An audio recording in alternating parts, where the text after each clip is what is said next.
अध्याय 31 से 35 तक। देवताओं का रुद्र के पास जाकर अपना दुख निवेदन करना, रुद्र द्वारा उन्हें आश्वासन और चित्ररथ का शंखचूड़ के पास भेजना। चित्ररथ के लौटने पर रुद्र का गणों, पुत्रों और भद्रकाली से युद्ध के लिए प्रस्थान। उधर शंखचूड़ का सेना सहित पुष्पभद्रा के तट पर पड़ाव डालना तथा दानवराज के दूत और शिव की बातचीत।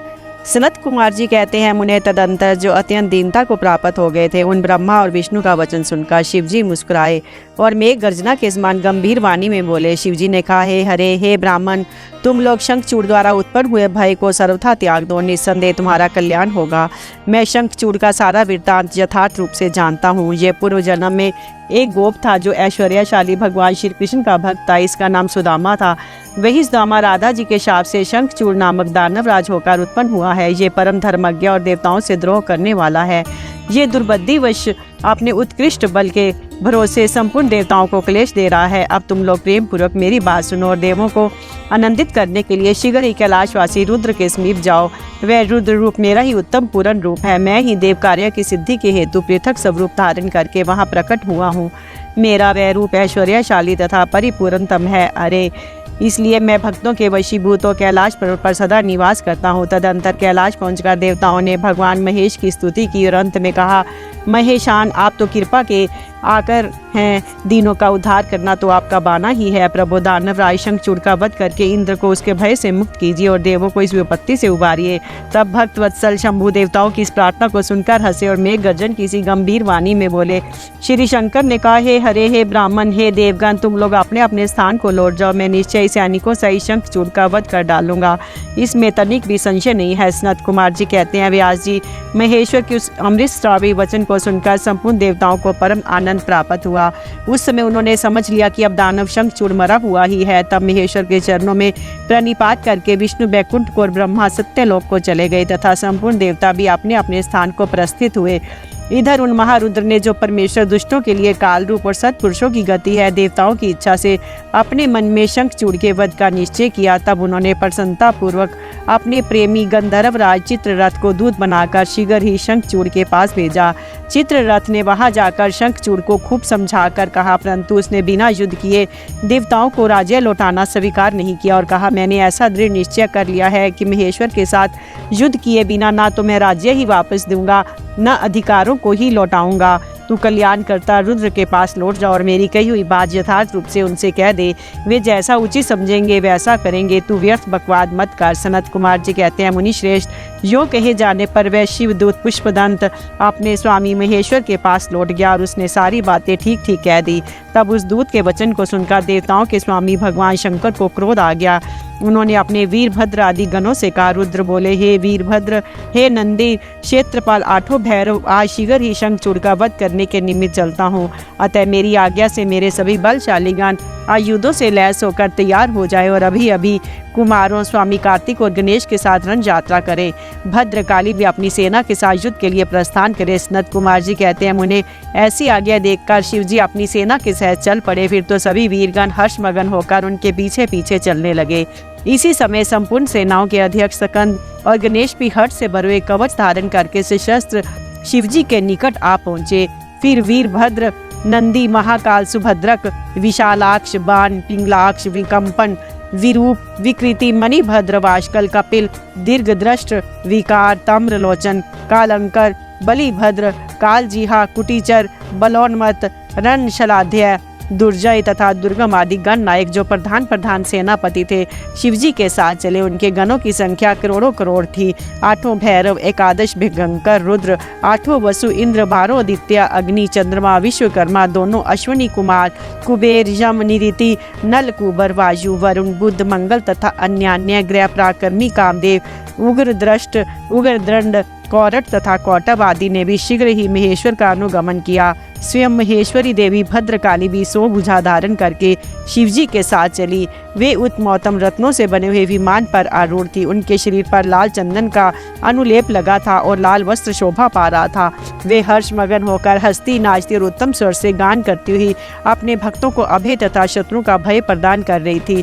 उनकी 1 योजन लंबी भीषणाकार जीहा लपलपा रही थी। वे अपने हाथों में शंख, चक्र, गदा, पद्म, ढाल, तलवार, धनुष, बाण, 1 योजन विस्तार वाला गहरा गोलाकार खप्पर गगनचुंबी त्रिशूल, 1 योजन लंबी शक्ति, मुदगर, मूसल, वज्र, खड़ग, तीखा फलक, वैष्णवास्त्र, वरुणास्त्र, वाव्यास्त्र, नागपाश, नारायण अस्त्र, गंधर्व अस्त्र, ब्रह्मास्त्र, गरुड़ अस्त्र, प्रजन्यास्त्र, पशुपात अस्त्र, जिम्बान अस्त्र, पर्वत अस्त्र, महान पराक्रमी सूर्य अस्त्र, काल, महानल, महेश्वर अस्त्र, यमदांड अस्त्र, सम्मोहन अस्त्र तथा समर्थ दिव्य अस्त्र, अन्य सैकड़ों दिव्य अस्त्र धारण किए हुए थी। करोड़ों योगिनियाँ तथा डाकनियाँ उनके साथ थी। फिर भूत, प्रेत, पिशाच, कूष्मांड, ब्रह्म राक्षस, बेताल राक्षस, यक्ष और किन्नर आदि से घिरे हुए स्कंद ने पिता के पास आकर उन चंद्रशेखर को प्रणाम किया। उनकी आज्ञा से पार्श्व भाग में स्थित होकर सहायक का स्थान ग्रहण किया। तदंतर रुद्र रूपधारी शंभु अपनी सारी सेना को एकत्र करके शंखचूड़ के साथ लोहा लेने के लिए निर्भयता पूर्वक आगे बढ़े और देवताओं का उद्धार करने के लिए चंद्रभागा नदी के तट पर मनोहर वट वृक्ष के नीचे खड़े हो गए। व्यास जी उधर जब शिवदूत चला गया तब प्रतापी शंखचूड़ ने महल के भीतर जाकर तुलसी से वह सारी वार्ता कह सुनाई। शंखचूड़ ने कहा, देवी शंभु के दूत के मुख से मैं युद्ध के लिए उद्यत हुआ हूँ, उनसे जूझने के लिए मैं निश्चय हो जाऊंगा, तुम इसके लिए मुझे आज्ञा दो। यो कहकर उस ज्ञानी ने अपनी प्रिया को नाना प्रकार से समझाया। फिर ब्रह्म मुहूर्त में उठकर प्रातः कृत्य समाप्त किया और पहले नित्य कर्म पूरा करके बहुत सा दान दिया। तत्पश्चात अपने पुत्र को संपूर्ण दानवों के राज्य पर अभिषिक्त करके उसने अपनी भार्या, राज्य और सारी संपत्ति समर्पित कर दी। उन्हें जब उसकी प्रिया तुलसी रोती हुई उसकी रण यात्रा का निषेध करने लगी तब राजा शंखचूड़ ने नाना प्रकार की कथाएं कहकर उसे ढाढ़स बंधाया। तदंतर उस समादृत दानवराज ने कवच धारण करके युद्ध करने के लिए उद्यत हो अपने वीर सेनापति को बुलाकर उसे आदेश देते हुए कहा। शंखचूड़ बोला, सेनापति, मेरे सभी वीर जो संपूर्ण कार्यों में कुशल और समर में शोभा पाने वाले हैं, आज कवच धारण करके युद्ध के लिए प्रस्थान करें। शूरवीर दानवों और दैत्यों की 86 टुकड़ियां तथा बलशाली कर कंकों की निर्भीक सेनाएं अस्त्र शस्त्रों से सुसज्जित होकर नगर से बाहर निकले। करोड़ों प्रकार से पराक्रम प्रकट करने वाले जो अस्त्रों के 50 कुल हैं, वे भी देवों के पक्षपाती शंभु से युद्ध करने के लिए प्रस्थित हो। मेरी आज्ञा से धोमरों के 100 कुल भी कवच से विभूषित हो शंभु के साथ लोहा लेने के लिए शीघ्र ही निकले। कालकियों, मौर्यों, दोहार्द तथा कालकों को भी मेरी ये आज्ञा सुना दो कि वे रुद्र के साथ संग्राम करने के लिए रण सामग्री से सुसज्जित हो चले। सनत कुमार जी कहते हैं, मुने सेनापति को यूं आदेश देकर अस्त्रों का राजा महाबली दानवेंद्र शंखचूड़ सहस्त्रों प्रकार की बहुत बड़ी सेनाओं से घिरा हुआ नगर से बाहर निकला। उसका सेनापति भी युद्ध शास्त्र में निपुण, महारथी, महान शूरवीर और रणभूमि में रथियों से अग्रगण्य था। इस प्रकार युद्ध स्थल में वीरों को भयभीत कर देने वाला वह दानवराज 3 लाख अक्षौणी सेनाओं पर शासन करता हुआ शिविर से बाहर निकला और उत्तमोत्तम रत्नों द्वारा निर्मित विमान पर आरूढ़ हो गुरुजनों को आज्ञा करके युद्ध के लिए चल पड़ा। आगे बढ़ने पर वह पुष्पभद्रा नदी के तट पर सिद्ध आश्रम में जा पहुंचा। वहां एक मनोहर वट वृक्ष विराजमान था। वह सिद्धि क्षेत्र सिद्धों को उत्तम सिद्धि प्रदान करने वाला था। पुण्य क्षेत्र भारत में वह कपिल का तपय स्थान कहलाता था। वह भूभाग पश्चिम समुद्र से पूर्व, मल्य पर्वत से पश्चिम, श्रीशैल से उत्तर और गंधमादन से दक्षिण था। उसकी चौड़ाई 5 योजन और लंबाई 500 योजन थी। भारत के उस भाग में उत्तम पुण्य प्रदान करने वाली तथा शुद्ध स्फटिक के समान स्वच्छ जल से परिपूर्ण भुषभद्रा और सरस्वती नाम की 2 रमणीय नदियां बहती हैं। सदा सौभाग्य से संयुक्त रहने वाली लवन सागर की प्रिया भार्या पुष्पभद्रा सरस्वती के साथ हिमालय से निकली हैं और गोमान पर्वत को बाएं करके पश्चिम समुद्र में जा मिली हैं। वहां पहुंचकर शंखचूड़ ने शिवजी की सेना को देखा। मुने, उसने पहले शिवजी के पास एक दानवेश्वर को दूत के रूप में भेजा। उसने शिवजी से युद्ध न करने के लिए कहा और शिवजी ने उसे देवताओं को राज्य लौटा देने की बात कही। अंत में महेश्वर ने कहा, दूत, हम किसी का भी पक्ष नहीं लेते, क्योंकि हम तो कभी स्वतंत्र रहते ही नहीं, सदा भक्तों के अधीन रहते हैं और उनकी इच्छा से उन्हीं का कार्य करते रहते हैं। देखो, पूर्व काल में ब्रह्मा की प्रार्थना से पहले परले समुद्र में श्री हरि और दैत्य श्रेष्ठ मधुकैटभ का भी युद्ध हुआ था। पुनः भक्तों के हितकारी उन्हीं श्री विष्णु ने देवताओं की प्रार्थना करने पर प्रहलाद के कारण हिरण्यकश्यप का वध किया था। तुमने ये भी सुना होगा कि पहले जो मैंने त्रिपुरों के साथ युद्ध करके उन्हें भस्म कर डाला था, वह भी देवों की प्रार्थना पर ही हुआ था। पूर्व काल में सर्वेश्वरी जगजननी का जो शुंभ आदि के साथ युद्ध हुआ था और जिसमें उन्होंने उन दैत्यों का वध कर डाला था, वह भी देवताओं की प्रार्थना करने पर ही घटित हुआ था। वे ही सभी देवगण आज भी ब्रह्मा के शरणापन्न हुए थे। तब वे उन देवताओं और श्री हरि के साथ मेरी शरण में आए थे। दूत, इस प्रकार ब्रह्मा, विष्णु और देवगणों की प्रार्थना के वशीभूत हो देवों का अधीश्वर होने के कारण मैं भी युद्ध के लिए आया हूँ। तुम भी तो महात्मा श्री कृष्ण के श्रेष्ठ पार्षद हो। अब तक जो जो दैत्य मारे गए हैं उनमें से कोई भी तुम्हारी समानता नहीं कर सकता। इसलिए राजन, देव कार्य की सिद्धि के लिए तुम्हारे साथ युद्ध करने में मुझे कौन सी बड़ी लज्जा होगी, अर्थात कुछ नहीं, क्योंकि मैं ईश्वर हूँ और देवताओं ने मुझे विनय पूर्वक भेजा है। अतः तुम जाओ और शंखचूड़ से मेरी बात कह दो, वह जैसा उचित समझेगा वैसा करेगा, मुझे तो देवताओं का कार्य करना ही है। यूँ कहकर कल्याणकर्ता महेश्वर चुप हो गए। तब शंखचूड़ का वह दूत उठा और उसके पास चल दिया।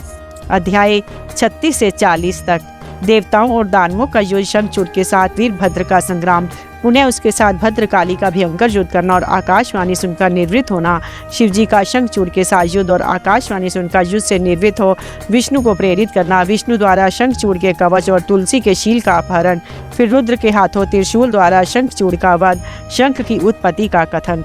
सनत कुमार जी कहते हैं, महर्षि, जब उस दूत ने शंखचूड़ के पास जाकर विस्तार पूर्वक शिवजी का वचन कह सुनाया तथा तत्वतः उनके यथार्थ निश्चय को भी प्रकट किया, तब उसे सुनकर प्रतापी दानव राजा शंखचूड़ ने भी परम प्रसन्नता पूर्वक युद्ध को ही अंगीकार किया। फिर तो वह तुरंत ही मंत्रियों से रथ पर जा बैठा और उसने अपनी सेना को शंकर के साथ युद्ध करने के लिए आदेश दिया। इधर अखिलेश्वर शिवजी ने भी तत्काल ही अपनी सेना को तथा देवों को आगे बढ़ने के लिए आज्ञा दे दी और स्वयं भी लीलावश युद्ध के लिए सन्नद्ध हो गए। फिर तो शीघ्र ही युद्ध आरंभ हो गया। उस समय नाना प्रकार के रणवाद्य बजने लगे, वीरों के शब्द और कोलाहल चारों ओर गूंज उठे। मुने इस प्रकार देवताओं और दानवों का परस्पर युद्ध होने लगा।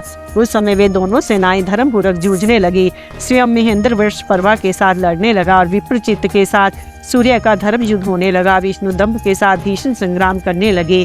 कालासुर से काल, गोकर्ण से अग्नि, कालके से कुबेर, मय से विश्वकर्मा, भयंकर से मृत्यु, संहार से यम, कालंबिक से वरुण, चंचल से वायु, घट पृष्ठ से बुध, रक्ताश से रशनेचर, तत्सार से जयंत, वर्चागनों से वसुगन, दोनों दीप्तिमनों से दोनों अश्विनी कुमार, धूम्र से नल कुबर, धुरंधर से धर्मगन, काक्ष से मंगल, शोभाकार से वैश्वानर, पिपिट से मनमत, गोकामुख से चूर्ण, खड़ग, धूम्र, सहल, प्रतापी, विश्व और पलाश नामक अस्त्रों से 12 आदित्य धर्मपूर्वक लोहा लेने लगे।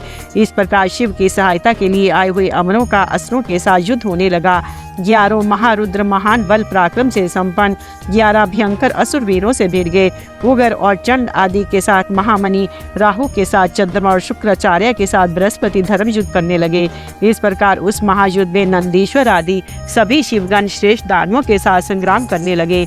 विस्तार भय से उनका पृथक वर्णन यही किया गया है। मुने उस समय सारी सेनाएं निरंतर युद्ध में व्यस्त थी और शंभु कल्यासुत के साथ वट वृक्ष के नीचे विराजमान थे। उधर शंखचूड़ भी रत्नाभूषणों से विभूषित हो करोड़ों दानवों के साथ रमणीय रत्न सिंहासन पर बैठा हुआ था। फिर देवताओं तथा असुरों में चिरकाल तक अत्यंत भयानक युद्ध होता रहा। तदंतर शंखचूड़ भी आकर उस भीषण संग्राम में जुट गया। इसी बीच महाबली वीरभद्र समरभूमि में बलशाली शंखचूड़ से जा भिड़े। उस युद्ध में दानवराज जिन जिन अस्त्रों की वर्षा करता था उनको वीरभद्र खेल ही खेल में अपने बाणों से काट डालते थे। व्यास जी, इसी समय देवी भद्रकाली ने समरभूमि में जाकर बड़ा भयंकर सिंहनाद किया। उनके उस शब्द को सुनकर सभी दानव मूर्छित हो गए। उस समय देवी ने बारंबार अट्टहास किया। मधुपान करके वे रण के मुहाने पर नृत्य करने लगी। उनके साथ ही उग्र दृष्टा, उग्रदंडा, कौटवी ने भी मधुपान किया तथा अन्य देवियों ने भी खूब मधु पीकर युद्ध स्थल में नाचना आरंभ किया। उस समय शिवगणों तथा देवों के दलों में महान कोलाहल मच गया। सारा सुर समुदाय बहुत प्रकार से गर्जना करता हुआ हर्ष मगन हो गया। तदंतर काली ने शंखचूड़ के ऊपर प्रलयकालीन अग्नि की शिखा के समान उद्दीप्त आग्नेय अस्त्र चलाया, परंतु दानवराज ने वैष्णव अस्त्र से उसे शीघ्र ही शांत कर दिया। तब देवी भद्रकाली ने उस पर नारायण अस्त्र का प्रयोग किया। वे अस्त्र दानव शत्रु को देखकर बढ़ने लगा। तब प्रलय अग्नि की ज्वाला के समान उद्दीप्त होते हुए नारायण अस्त्र को देखकर शंखचूड़ दंड की भांति भूमि पर लेट गया और बारंबार प्रणाम करने लगा। तब उस दानव को नम्र हुआ देखकर वे अस्त्र निर्वृत्त हो गया। तत्पश्चात देवी ने उस पर मंत्र पूर्वक ब्रह्मास्त्र छोड़ा। उस अस्त्र को प्रज्वलित होता हुआ देखकर दानवराज भूमि पर खड़े होकर उसे प्रणाम किया और ब्रह्मास्त्र से ही उसका निवारण कर दिया। तदंतर वह दानवराज कुपित हो उठा और वेगपूर्वक अपने धनुष को खींचकर कर देवी के ऊपर मंत्र पाठ करते दिव्य अस्त्रों की वर्षा करने लगा। भद्रकाली समर भूमि में अपने विस्तृत मुख को फैलाकर उन अस्त्रों को निगल गई और अट्टहासपूर्वक गर्जना करने लगी, जिससे दानव भयभीत हो गए। तब शंखचूड़ ने काली के ऊपर 100 योजन लंबी शक्ति से वार किया, परंतु देवी ने अपने दिव्य अस्त्र समूह से उसके 100 टुकड़े कर दिए। यूं उन दोनों में चिरकाल तक युद्ध होता रहा और सभी देवता तथा दानव दर्शक बनकर उसे देखते रहे। अंत में देवी ने महान कोपावेश में उस पर वेगपूर्वक मुष्टि प्रहार किया। उसकी चोट से वह दानवराज चक्कर काटने लगा। वो उसी क्षण मूर्छित हो गया। फिर क्षण भर में ही उसकी चेतना लौट आई और उठ खड़ा हुआ, परंतु उस प्रतापी ने मातृबुद्धि होने के कारण देवी के साथ बाहुयुद्ध नहीं किया। तब देवी ने उस दानव को पकड़कर उसे बारंबार घुमाया और बड़े क्रोध से वेगपूर्वक ऊपर को उछाल दिया। प्रतापी शंख चक्रवेद से ऊपर को उछला और पृथ्वी पर गिरकर पुनः उठ खड़ा हुआ। उस महायुद्ध में वह तनिक भी भ्रांत नहीं हुआ था, बल्कि उसका मन प्रसन्न था। तत्पश्चात वह भद्रकाली को प्रणाम करके बहुमूल्य रत्नों द्वारा निर्मित अपने परम मनोहर विमान पर जा बैठा। इधर कालिका भूख से विहल होकर दानवों का रक्तपान करने लगी। इसी अवसर पर वहां यूं आकाशवाणी हुई, ईश्वरी, अभी रणभूमि में सिंहनाद करने वाले 1.5 लाख दानवेंद्र और बचे हैं। ये बड़े उद्यत हैं, अतः तुम इन्हें अपना आहार बना लो। परंतु देवी संग्राम में दानवराज शंखचूड़ को मारने के लिए मन मत दौड़ाओ, क्योंकि ये तुम्हारे लिए अवध्य है, ऐसा निश्चय समझो। आकाशवाणी द्वारा कहे हुए वचन को सुनकर देवी भद्रकाली ने बहुत से दानवों का मांस भक्षण करके उनका रक्तपान किया। फिर वे शिवजी के निकट चली गई। वहां उन्होंने पूर्वापर के क्रम से सारा युद्ध वृत्तांत कह सुनाया।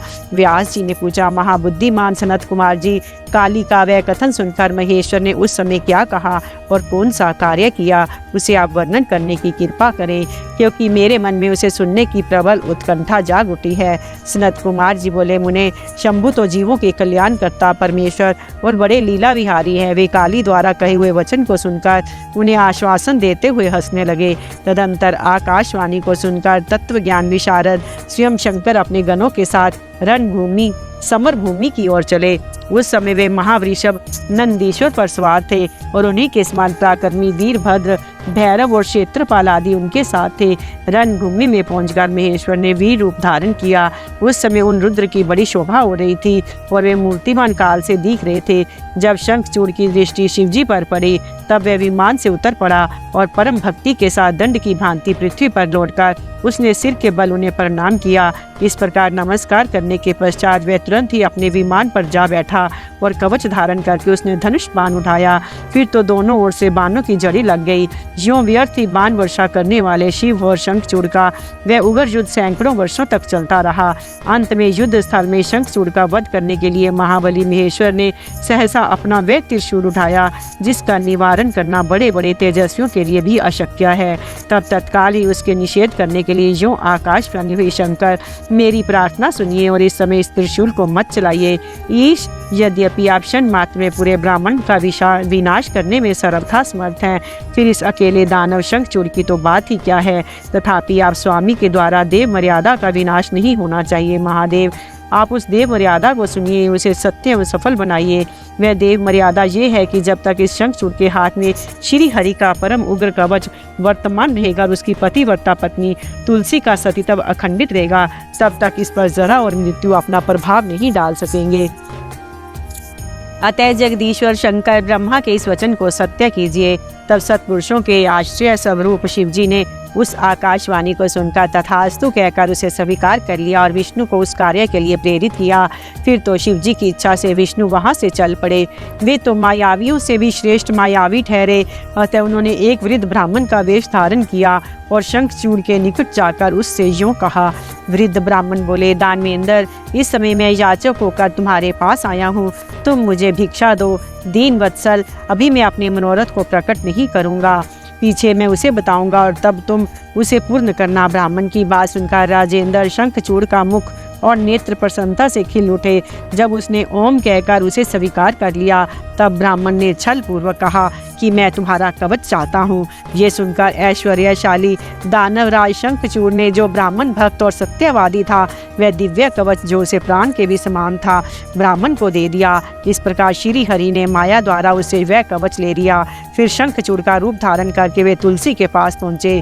वहाँ जाकर सबकी आत्मा में तुलसी के नित्य स्वामी श्री हरि ने शंखचूड़ रूप से उसके शील का हरण कर लिया।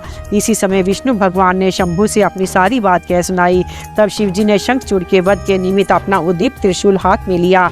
परमात्मा शंकर का वह विजय नामक त्रिशूल अपनी उत्कृष्ट प्रभा बिखेर रहा था। उससे सारी दिशाएं, पृथ्वी और आकाश प्रकाशित हो उठे।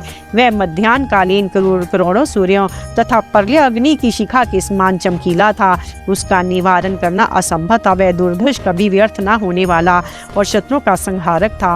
वह तेजों का अत्यंत उग्र समूह, संपूर्ण शस्त्रों का सहायक, भयंकर और सारे देवताओं तथा असुरों के लिए दुस्सह था। वह एक ही स्थान पर ऐसा दमक रहा था मानो लीला का आश्रय लेकर संपूर्ण ब्रह्मांड का संहार करने के लिए उद्यत हो। उसकी लंबाई 1000 धनुष और चौड़ाई 100 हाथ थी। उस जीव ब्रह्म स्वरूप शूल का किसी के द्वारा निर्माण नहीं हुआ था। उसका रूप नित्य था। आकाश में चक्र काटता वह त्रिशूल शिवजी की आज्ञा से शंखचूड़ के ऊपर गिरा। उसने उसी क्षण उस राख की ढेरी बना दिया। विप्र महेश्वर का वह शूल मन के समान वेगशाली था। वह शीघ्र ही अपना कार्य पूर्ण करके शंकर के पास जा पहुंचा, फिर आकाश मार्ग से चला गया। उस समय स्वर्ग में दुंदभियाँ बजने लगी, गंधर्व और किन्नर गान करने लगे। देवों तथा मुनियों ने स्तुति करना आरंभ किया, अप्रसाई नृत्य करने लगी। शिवजी के ऊपर लगातार पुष्पों की वर्षा होने लगी। ब्रह्मा, विष्णु, इंद्र आदि देवता तथा मुनिगण उनकी प्रशंसा करने लगे। दानवराज शंखचूड़ भी शिवजी की कृपा से शाप मुक्त हो गया और उसके पूर्व रूप की प्राप्ति हो गई। शंखचूड़ की हड्डियों से शंख जाति का प्रादुर्भाव हुआ। जिस शंख का जल शंकर के अतिरिक्त समस्त देवताओं के लिए प्रशस्त माना जाता है, महामुने श्री हरि और लक्ष्मी को तथा उनके संबंधियों को भी शंख का जल विशेष रूप से अत्यंत प्रिय है, किंतु शिव के लिए नहीं। इस प्रकार शंखचूड़ को मारकर शंकर उमा स्कंद और गणों के साथ प्रसन्नता पूर्वक नंदीश्वर पर सवार हो शिवलोक को चले गए। भगवान विष्णु ने वैकुंठ के लिए प्रस्थान किया और देवगण परमानंद मगन हो अपने अपने लोक को चले गए। उस समय जगत में चारों ओर परम शांति छा गई। सबको निर्विघ्न रूप से सुख मिलने लगा। आकाश निर्मल हो गया और सारी पृथ्वी पर उत्तम उत्तम मंगल कार्य होने लगे। मुने, इस प्रकार मैंने तुमसे महेश के जिस चरित्र का वर्णन किया है, वे आनंददायक, सर्व दुखारी, लक्ष्मीप्रद और संपूर्ण कामनाओं को पूर्ण करने वाला है। अध्याय 41वां। विष्णु द्वारा तुलसी के शील हरण का वर्णन। कुपित हुई तुलसी द्वारा विष्णु को शाप, शंभु द्वारा तुलसी और शालग्राम शिला के महात्म का वर्णन। फिर व्यास जी के पूछने पर सनत कुमार जी ने कहा, महर्षि, रणभूमि में आकाशवाणी को सुनकर जब देवेश्वर शंभु ने श्री हरि को प्रेरित किया, तब वे तुरंत ही अपनी माया से ब्राह्मण का वेश धारण करके शंखचूड़ के पास जा पहुंचे। उन्होंने उसके परमो उत्कृष्ट कवच मांग लिया। फिर शंखचूड़ का रूप बनाकर वे तुलसी के घर की ओर चले। वहां पहुंचकर उन्होंने तुलसी के महल के द्वार के निकट नगारा बजाया और जय जयकार से सुंदरी तुलसी को अपने आगमन की सूचना दी।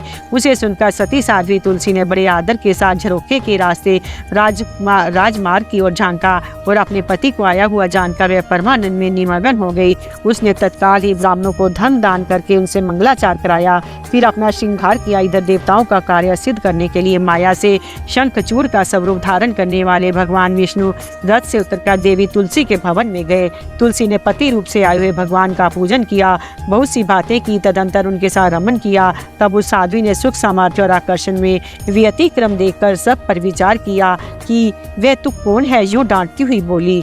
तुलसी ने कहा, दुष्ट, मुझे शीघ्र बतलाए कि माया द्वारा मेरा उपभोग करने वाला तू कौन है। तूने मेरा सतीत्व नष्ट कर दिया है, अतः मैं तुझे अभिशाप देती हूँ। सनत कुमार जी कहते हैं, ब्राह्मण तुलसी का वचन सुनकर श्री हरि ने लीला पूर्वक अपनी परम मनोहर मूर्ति धारण कर ली। तब उस रूप को देखकर तुलसी ने लक्षणों से पहचान लिया कि ये साक्षात विष्णु हैं, परंतु उसका पतिव्रत नष्ट हो चुका था, इसलिए वह कुपित होकर विष्णु से कहने लगी। तुलसी ने कहा, हे विष्णु, तुम्हारा मन पत्थर के सदृश कठोर है, तुम में दया का लेश मात्र भी नहीं है। मेरे पति धर्म के भंग हो जाने से निश्चय ही मेरे स्वामी मारे गए। चूंकि तुम पाषाण सदृश कठोर, दया रहित और दुष्ट हो, इसलिए अब तुम मेरे शाप से पाषाण स्वरूप हो ही जाओ। हो। सनत कुमार जी कहते हैं, मुने यूँ कहकर शंखचूड़ की वह सती साध्वी पत्नी तुलसी फूट फूट कर रोने लगी और शोकार्त होकर बहुत तरह से विलाप करने लगी। इतने में वहाँ भक्तवत्सल भगवान शंकर प्रकट हो गए। उन्होंने समझाकर कहा, देवी अब तुम दुख को दूर करने वाली मेरी बात सुनो। श्री हरि भी स्वस्थ मन से उसे श्रवण करें, क्योंकि तुम दोनों के लिए जो सुख कारक होगा वही मैं कहूँगा। भद्रे, तुमने जिस मनोरथ को लेकर तप किया था, ये उसी तपस्या का फल है। भला वह अन्यथा कैसे हो सकता है? इसलिए तुम्हें उसके अनुरूप ही फल प्राप्त हुआ है। अब तुम इस शरीर को त्याग कर दिव्य देह धारण कर लो और लक्ष्मी के समान होकर नित्य श्री हरि के साथ बैकुंठ में विहार करती रहो। तुम्हारा ये शरीर जिसे तुम छोड़ दोगी नदी के रूप में परिवृत हो जाएगा। वह नदी भारतवर्ष में पुण्य रूपा गंडकी के नाम से प्रसिद्ध होगी। महादेवी, कुछ काल के पश्चात मेरे वर के प्रभाव से देव पूजन सामग्री में तुलसी का प्रधान स्थान हो जाएगा। सुंदरी, तुम स्वर्ग लोक में, मृत्यु लोक में तथा पाताल में सदा श्री हरि के निकट ही निवास करोगी और पुष्पों में शेष तुलसी का वृक्ष हो जाओगी। तुम बैकुंठ में दिव्य रूप धारिणी वृक्षा अधिष्ठात्री देवी बनकर सदा एकांत में श्री हरि के साथ क्रीड़ा करोगी।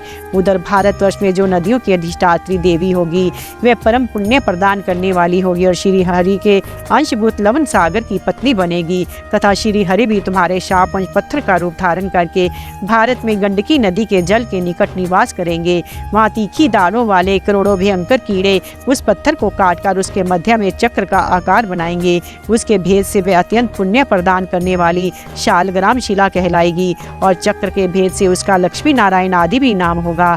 विष्णु की शालग्राम शिला और वृक्ष स्वरूपनी तुलसी का समागम सदा अनुकूल तथा बहुत प्रकार के पुण्यों की वृद्धि करने वाला होगा। भद्रे, जो शालग्राम शिला के ऊपर से तुलसी पत्र को दूर करेगा उसे जन्मांतर में स्त्री वियोग की प्राप्ति होगी तथा जो शंख को दूर करके तुलसी पत्र को हटाएगा वह भी भार्यहीन होगा, 7 जन्मों तक रोगी बना रहेगा। जो महाज्ञानी पुरुष शालग्राम शिला, तुलसी और शंख को एकत्र रखकर उनकी रक्षा करता है वह श्री हरि का प्यारा होता है। सनत कुमार जी कहते हैं, व्यास जी, इस प्रकार कहकर शंकर जी ने उस समय शालग्राम शिला और तुलसी के परम पुण्यदायक महात्म का वर्णन किया। तत्पश्चात वे श्री हरि को तथा तुलसी को आनंदित करके अंतर ध्यान हो गए। इस प्रकार सदा सत्पुरुषों का कल्याण करने वाले शंभु अपने स्थान को चले गए। इधर शंभु का कथन सुनकर तुलसी को बड़ी प्रसन्नता हुई।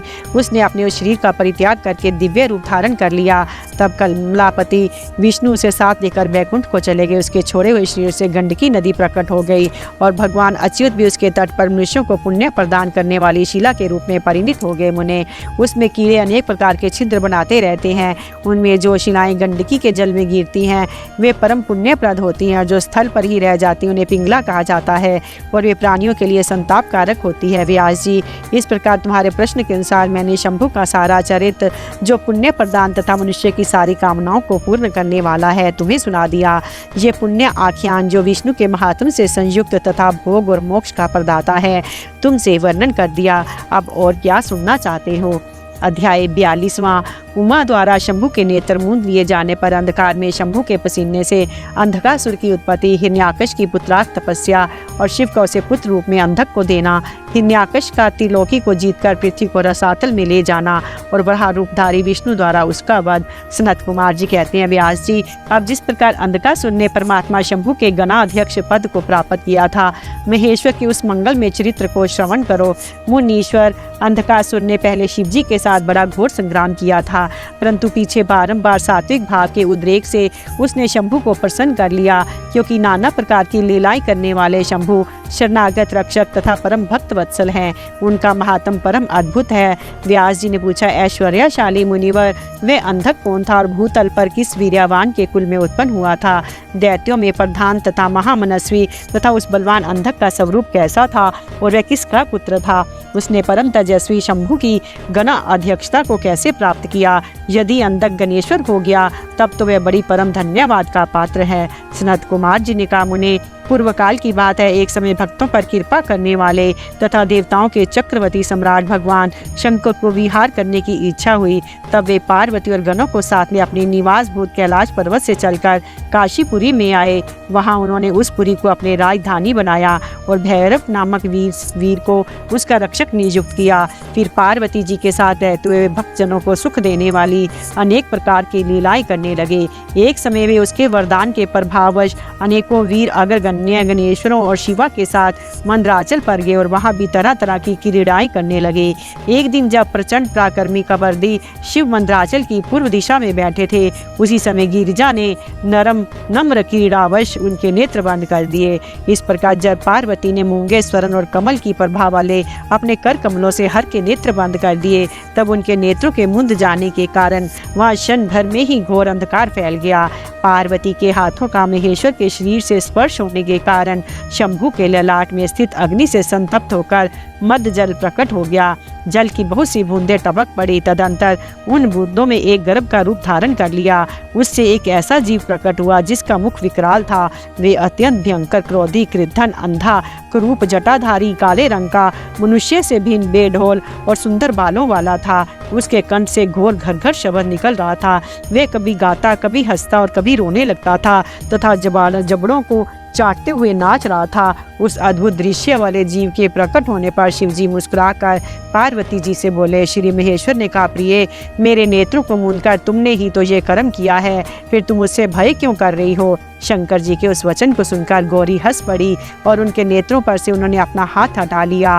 फिर तो वहाँ प्रकाश छा गया, परंतु उस प्राणी का रूप भयंकर ही बना रहा और अंधकार से उत्पन्न होने के कारण उसके नेत्र भी अंधे थे। तब वैसे प्राणी को प्रकट हुआ देखकर गौरी ने महेश्वर से पूछा। गौरी ने कहा, भगवान, मुझे सच सच बताइए कि हम लोगों के सामने प्रकट हुआ ये बेढोल प्राणी कौन है? ये तो अत्यंत भयंकर है।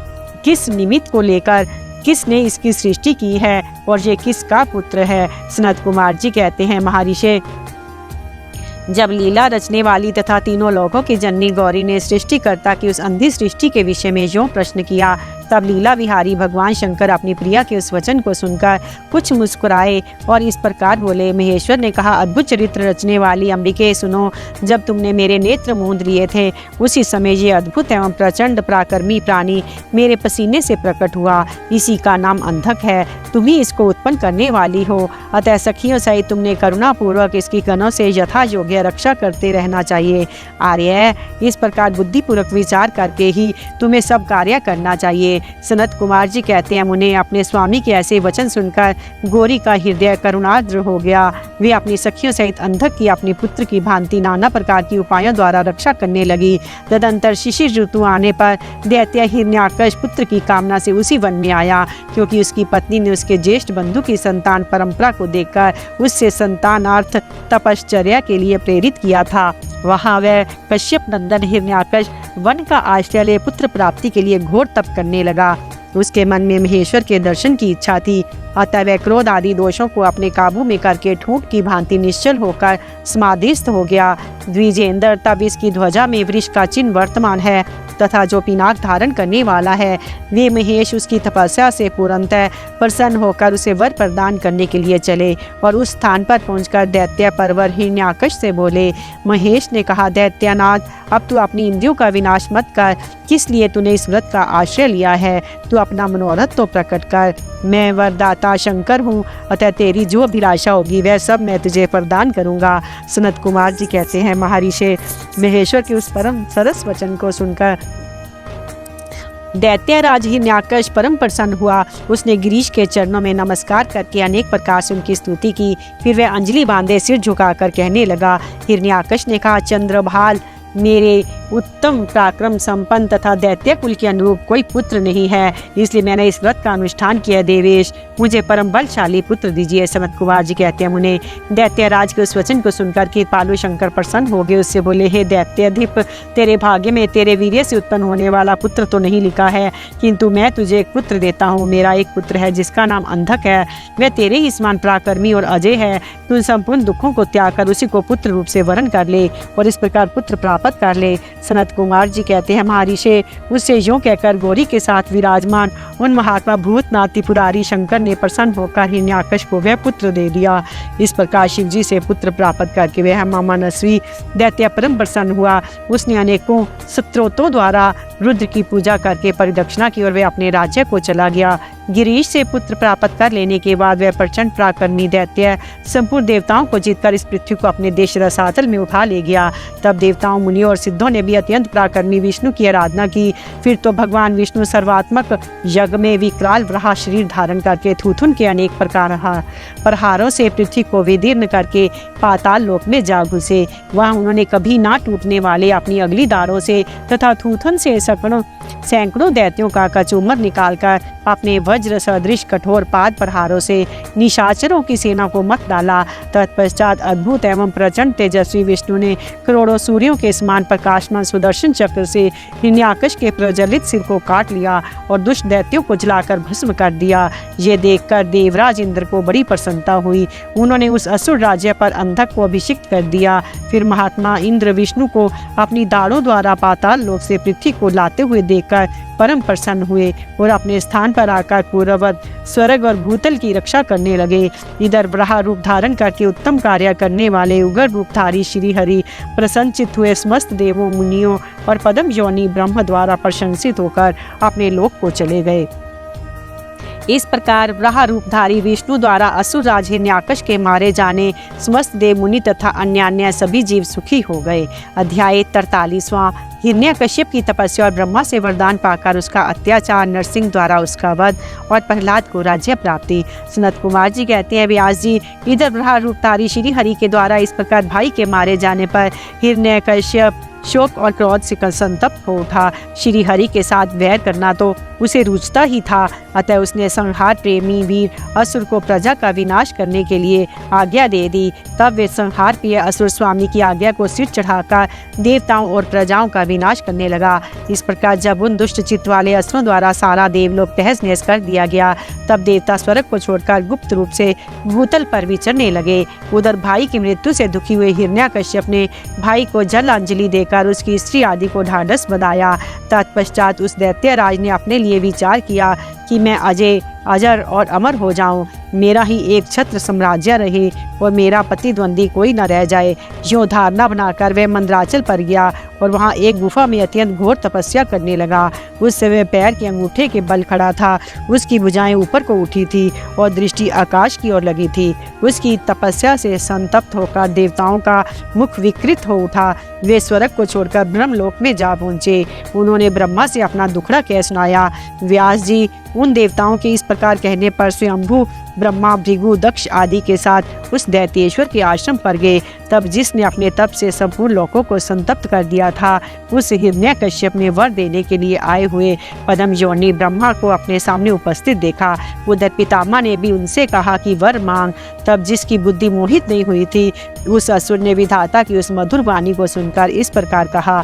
हिरण्याकश्यप बोला, ऐश्वर्यशाली प्रजापति पितामह, मैं चाहता हूँ कि स्वर्ग में, भूतल पर दिन में, रात में, ऊपर अथवा नीचे कहीं भी शस्त्र, अस्त्र, पाश, वज्र, शुष्क, वृक्ष, पर्वत, जल, अग्नि के रूप में शत्रु के प्रहार से देवता, दैत्य, मुनि, सिद्ध, किंभुना आप द्वारा रचे जीवों के हाथों मुझे कभी भी मृत्यु का भय ना हो। सनत कुमार जी कहते हैं, मुने हिरण्याकश्यप के ऐसे वचन सुनकर पद्म योनि ब्रह्मा के मन में दया का भाव जागृत हो उठा। उन्होंने मन ही मन विष्णु को प्रणाम करके उससे कहा, दैत्येंद्र, मैं तुझ पर प्रसन्न हूँ, अतः तुझे सारी वस्तुएं प्राप्त होंगी। तूने 96,000 वर्षों तक तप किया है, अब तेरी कामना पूर्ण हो चुकी है, अतः तप से विरत होकर उठ और दानवों के राज्य का उपभोग कर। ब्रह्मा की वाणी सुनकर हिरण्याकश्यप का मुख प्रसन्नता से खिल उठा। इस प्रकार जब पितामह ने उसे दानव राज्य पर अभिषिक्त कर दिया, तब वह उन्मत्त हो उठा और त्रिलोकी को नष्ट करने का विचार करने लगा। फिर तो उसने संपूर्ण धर्मों का उच्छेद करके संग्राम में समस्त देवताओं को भी जीत लिया। तब देवता भागकर विष्णु के पास पहुँचे। वहाँ श्री हरि ने देवताओं और मुनियों की दुख गाथा सुनकर उन्हें आश्वासन दिया और शीघ्र ही उस दैत्य के वध करने का वचन दिया। तब देवता अपने स्थान को लौट गए। तदंतर महात्मा विष्णु ने ऐसा रूप धारण किया जो आधा सिंह और आधा मनुष्य का था। वे अत्यंत भयंकर तथा विकराल दिख रहा था। उसका मुख खूब फैला हुआ था, नासिका बड़ी सुंदर थी, नख तीखे थे, गर्दन पर जटाएं लहरा रही थी, दाढ़ें ही आयुध थे। उससे करोड़ों सूर्य के समान प्रभा छिटक रही थी और उसका प्रभाव प्रलयकालीन अग्नि के सदृश था। अधिक कहाँ तक कहा जाए। वह रूप जगन्मय था। इसी रूप से वे भगवान भास्कर के अस्ताचल की शरण लेने पर असुरों की नगरी में प्रविष्ट हुए। उन अतुल प्रभावशाली नरसिंह को देखकर सभी दैत्य एक साथ उन पर टूट पड़े। तब उन अद्भुत पराक्रमी नरसिंह ने महाबली दैत्यों के साथ युद्ध करके बहुतों को मार डाला और बहुतों को पकड़कर तोड़ मरोड़ दिया।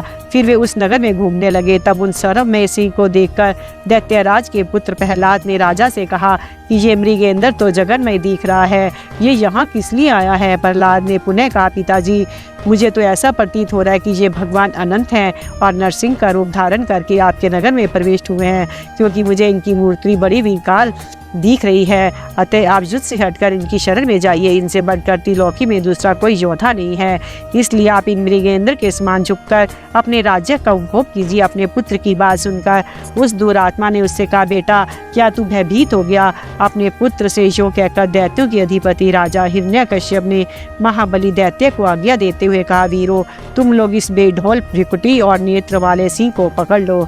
तब स्वामी की आज्ञा से उन मृगेंद्र को पकड़ने की इच्छा से वे सभी बड़े बड़े दैत्य रणभूमि में घुसे। परंतु जैसे रूप की अभिलाषा से अग्नि में प्रवेश करने वाले पतंगे जल भुन जाते हैं, उसी तरह वे सब के सब क्षण भर में ही जलकर भस्म हो गए। दैत्यों के दग्ध हो जाने पर वह दैत्य राय संपूर्ण शस्त्र अस्त्र शक्ति कृष्टि पाश अंकुश और पावक आदि से उन मृगेंद्र के साथ लोहा लेता ही रहा।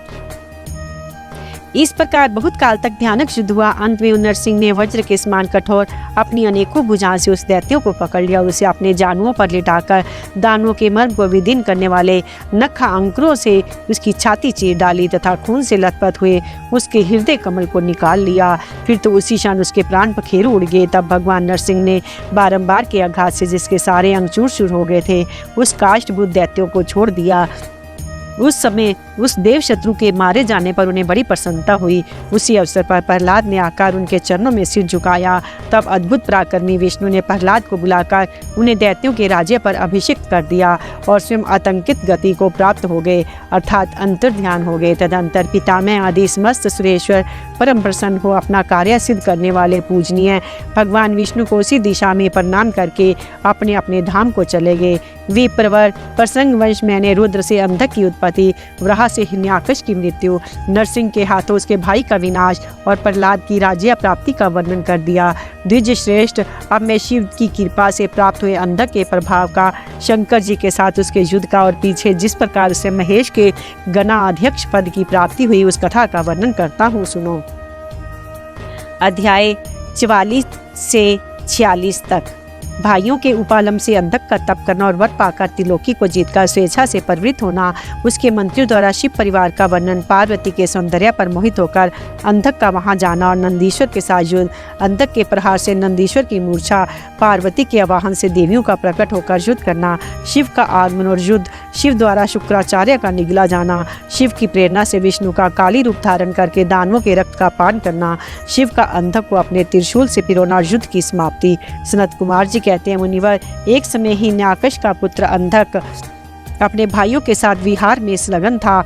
उसी समय उसके कामासक्त मदांध भाइयों ने उससे कहा, अरे अंधे, तुम्हें तो अब राज्य से क्या प्रयोजन है। हिरण्याकश तो मूर्ख था, जो उसने घोर तप द्वारा शंकर जी को प्रसन्न करके भी तुम जैसे कुरूप, बेढोल, काली प्रिय और नेत्रहीन को प्राप्त किया। ऐसे तुम राज्य के भागी तो हो नहीं सकते, क्योंकि भला तुम ही विचार करो कि कहीं दूसरे से उत्पन्न हुआ पुत्र भी राज्य पाता है। सच पूछो तो निश्चय इस राज्य के भागी हम ही लोग हैं। सनत कुमार जी कहते हैं, मुने, उन लोगों की ये बात सुनकर अंधक दीन हो गया। फिर उसने स्वयं ही बुद्धिपूर्वक विचार करके तरह तरह की बातों से उन्हें शांत किया और रात के समय वह निर्जन वन में चला गया।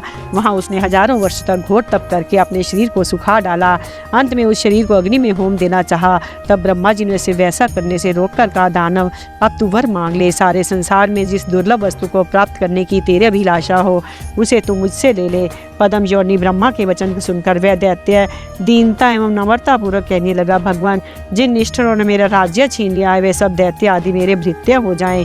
मुझे अंत्य का दिव्य चक्षु प्राप्त हो जाए।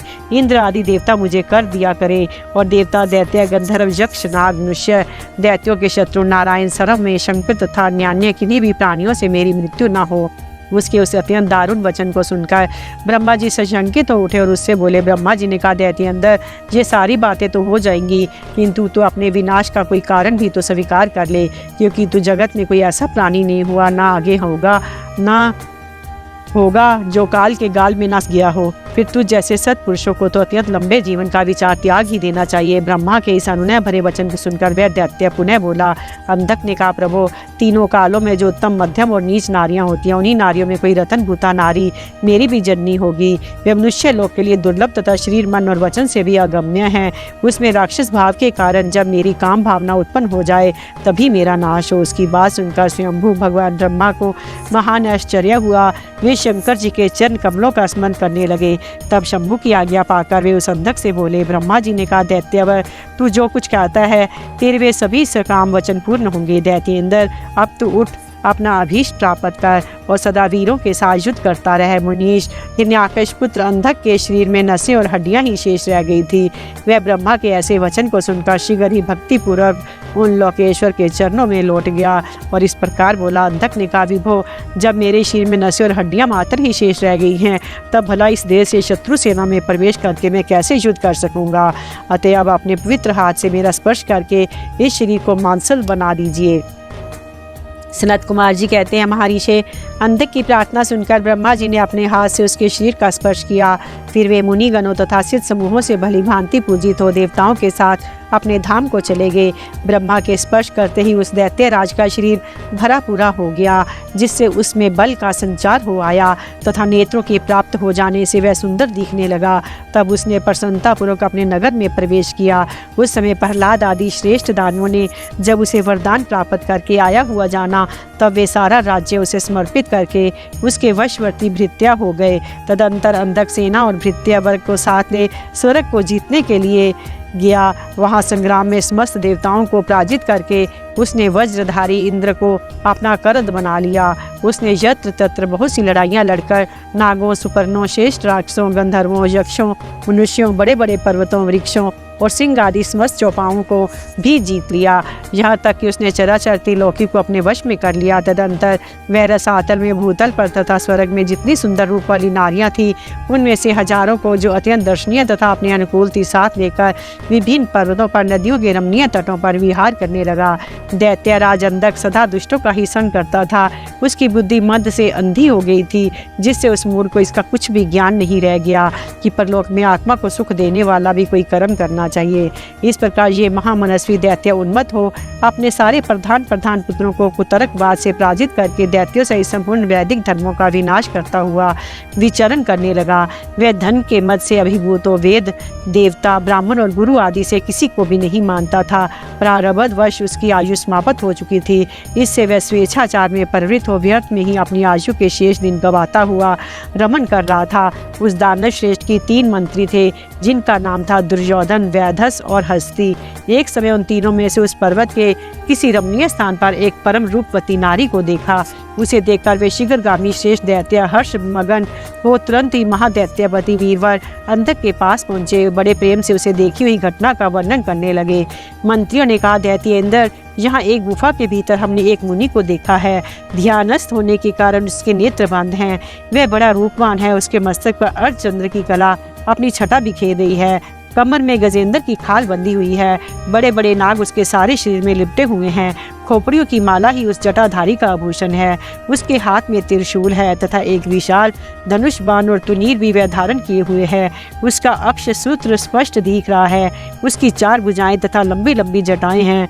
वह खड़ग, त्रिशूल और लकुट धारण किए हुए है। उसकी आकृति अत्यंत घोर है। उस पर भस्म का अनुलेप लगा हुआ है। वे अपने उत्कृष्ट तेज से सुशोभित हो रहा है। इस प्रकार उस श्रेष्ठ तपस्वी का सारा वेश ही अद्भुत है। उससे थोड़ी ही दूर पर हमने एक और पुरुष को देखा, जो विकराल वानर सा है। उसका मुख बड़ा भयंकर है। वह सभी आयुध धारण किए हुए है, परंतु उसका हाथ रुक्ष है। वह उस तपस्वी की रक्षा में तत्पर है। उसके पास एक बूढ़ा सफेद रंग का बैल भी बैठा है।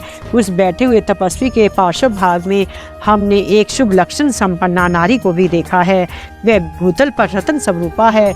उसका रूप बड़ा मनोरम है और तरुणी होने के नाते वह मन को मोही लेती है। मूंगे, मोती, मणि, स्वर्ण, रत्न और उत्तम वस्त्रों से वह सुसज्जित है, उसके गले में सुंदर मालाएं लटक रही है। कहाँ तक कहें, वह इतनी सुंदरी है कि जिसने उसे एक बार देख लिया उसी का नेत्र धारण करना सफल है। उसे फिर इस लोक में अन्य वस्तुओं के देखने से क्या प्रयोजन।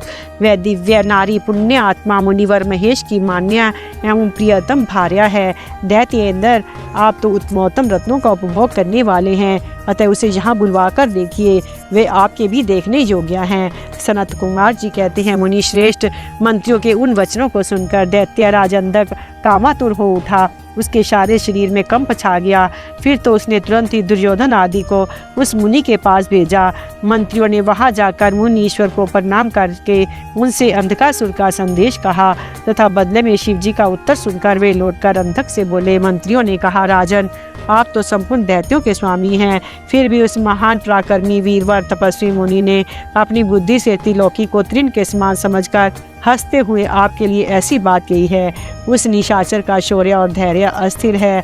वह दानव, कृपण, सत्वहीन, क्रूर, निर्धन और सदा ही पाप कर्म करने वाला है। क्या उसे सूर्यपुत्र यम का भय नहीं है? कहाँ तुम, मैं और मेरे दारुण शस्त्र और मृत्यु को भी संशस्त्र कर देने वाला युद्ध, कहाँ वह वानर का सा मुख वाला डरपोक निशाचर जिसके सारे अंग बुढ़ापे से जर्जर हो गए हैं, कहाँ मेरा ये स्वरूप, कहाँ तेरी मंदभाग्यता। तेरी सेना भी तो नहीं के बराबर ही है। फिर भी यदि तुझ में कुछ सामर्थ्य हो तो युद्ध के लिए तैयार हो जा और आकर कुछ अपनी करतूत दिखा।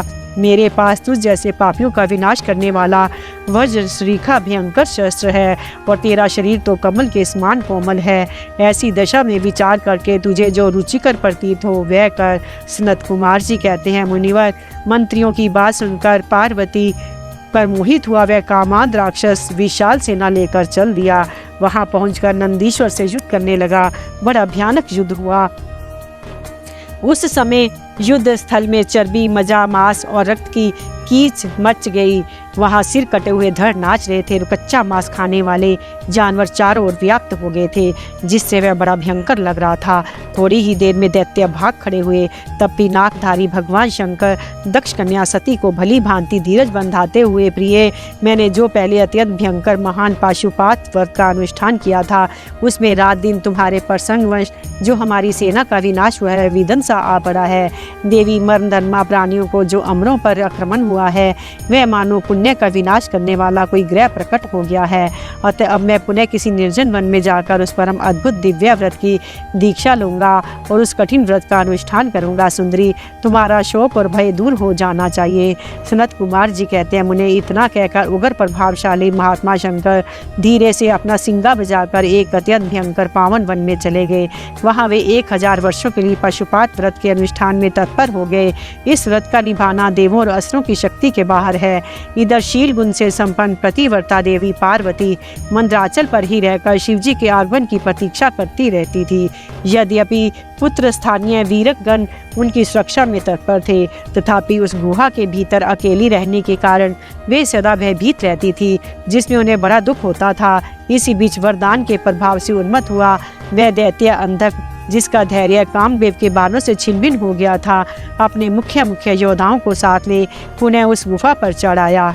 वहाँ सैनिकों सहित उसने वीरकगण के साथ अत्यंत अद्भुत युद्ध किया। उस समय सभी वीरों ने अन्न, जल और नींद का परित्याग कर दिया था। इस प्रकार वह युद्ध लगातार 505 दिन रात तक चलता रहा। अंत में दैत्यों की भुजाओं से छूटे हुए आयुधों के प्रहार से नंदीश्वर का शरीर घायल हो गया, जिससे वे गुहा द्वार पर ही गिर गए और मूर्छित हो गए। उनके गिरने से गुहा का सारा दरवाजा ही ढक गया, जिससे उसका खोला जाना असंभव था। फिर दैत्यों ने 2 ही घड़ी में सारे वीरकगण को अपने अस्त्र समूहों से आच्छादित कर दिया। तब पार्वती ने भगवान विष्णु और ब्रह्मा जी का स्मरण किया। स्मरण करते ही ब्रह्मी, नारायणी, इंद्री, वैश्वानरी, याम्या, नैऋति, वारुणी, वायवी, कौबेरी, यक्षेश्वरी, गारुड़ी आदि देवियों के रूप में समस्त देवता, यक्ष, सिद्ध, गुरीक आदि शस्त्रास्त्रों में सुसज्जित होकर अपने अपने वाहनों पर सवार हो पार्वती के पास आ पहुँचे। राक्षसों के साथ भिड़ गए। कुछ समय बाद भगवान शिव भी आ गए। फिर तो घोर युद्ध हुआ। तदंतर शुक्राचार्य को संजीवनी विद्या के द्वारा दैत्यों को जीवित करते देखकर भूतनाथ शिव जी उनको निगल गए। इससे दैत्य ढीले पड़ गए। व्यास जी, अंधक महान पराक्रमी वीर और त्रिपुरहंता शिव के समान बुद्धिमान था। सैकड़ों वरदान मिलने के कारण वह उन्माद के वशीभूत हो रहा था। यद्यपि बहुसंख्यक शस्त्र अस्त्रों की चोट से उसका शरीर जर्जर हो गया था, फिर भी शिवजी पर विजय पाने के लिए उसने दूसरी माया रची। जब प्रलयकालीन अग्नि के समान शरीर धारण करने वाले भूतनाथ त्रिपुरारी शंकर ने अपने त्रिशूल से उसे बुरी तरह छेड़ डाला, तब भूतल पर गिरे हुए उसके रक्त कणों से यूथ के यूथ अंधक प्रकट हो गए। उनसे सारी रणभूमि व्याप्त हो गई। वे विकृत मुख वाले भयंकर राक्षस अंधक के सदृश ही पराक्रमी थे। इस प्रकार जब पशुपति द्वारा मारे गए सैनिकों के घावों से निकले हुए अत्यंत गर्म गर्म रक्त बिंदुओं से दूसरे सैनिक उत्पन्न होने लगे, तब बहुत सी भुजा रूपी लताओं द्वारा आक्रांत होने के कारण कुपित हुए बुद्धिमान भगवान विष्णु ने परमथनाथ शिव को बुलाकर योग बल से एक ऐसा अजय ऋषि रूप धारण किया जिसका मुख विकृत था और रूप उग्र विकराल और कंकाल मात्र था। वह स्त्री रूप शंभु के कान से निकला था। जब उन देवी ने रणभूमि में उपस्थित हो अपने युगल चरणों से पृथ्वी को अलंकृत किया, तब सभी देवता उनकी स्तुति करने लगे। तत्पश्चात भगवान ने उनकी बुद्धि को प्रेरित किया। फिर तो वे क्षुधार्त होकर रण के मुहाने पर उन सैनिकों के साथ दैत्यराज के शरीर से निकले हुए अत्यंत गरम गरम रुधिर का पान करने लगी, जिससे राक्षस का उत्पन्न होना बंद हो गया। तदंतर एकमात्र अंधक ही बच रहा। यद्यपि उसके शरीर का रक्त सूख गया था, तथापि वे अपने कुलोचित सनातन शास्त्र धर्म का स्मरण करके अविनाशी भगवान शंकर के साथ भयंकर थप्पड़ों से व्रज सदृश जानुओं और चरणों से व्रजाकार नखों से मुख भुजा और सिरों से संग्राम करता रहा। तब परमथनाथ शिव ने रणभूमि में उसका हृदय विदीर्ण करके उसे शांत कर दिया। फिर त्रिशूल भोंकर उस स्थानु के समान ऊपर को उठा लिया। उसका जर्जर शरीर नीचे को लटक रहा था। सूर्य की किरणों ने उसे सुखा दिया। पवन के झोंकों से युक्त मेघों ने मूसलाधार जल बरसाकर उसे गीला कर दिया। हिमखंड के समान शीतल चंद्रमा की किरणों ने उसे विशीर्ण कर दिया। फिर भी उस दैत्यराज ने अपने प्राणों का परित्याग नहीं किया। उसने विशेष रूप से शिवजी का स्तवन किया। तब करुणा के अगाध सागर शंभु प्रसन्न हो गए। उन्होंने उसे प्रेम पूर्वक गणाध्यक्ष का पद प्रदान कर दिया। तत्पश्चात युद्ध के समाप्त हो जाने पर लोकपालों ने नाना प्रकार की सारगर्भित स्तोत्रों द्वारा विधि पूर्वक शिवजी की अर्चना की और हर्षित हुए ब्रह्मा विष्णु आदि देवों ने गर्दन झुकाकर उत्तमोत्तम स्तुतियों द्वारा उनका स्तवन किया। फिर जय जयकार करते हुए आनंद मनाने लगे। तदंतर शिवजी उन सबको साथ लेकर आनंद पूर्वक गिरिराज की गुफा को लौट आए। वहाँ उन्होंने अपने ही अंशभूत पूजनीय देवताओं को नाना प्रकार की भेंट समर्पित करके उन्हें विदा किया और स्वयं प्रबोधित हुई गिरिराज कुमारी के साथ उत्तमोत्तम लीलाएं करने लगे।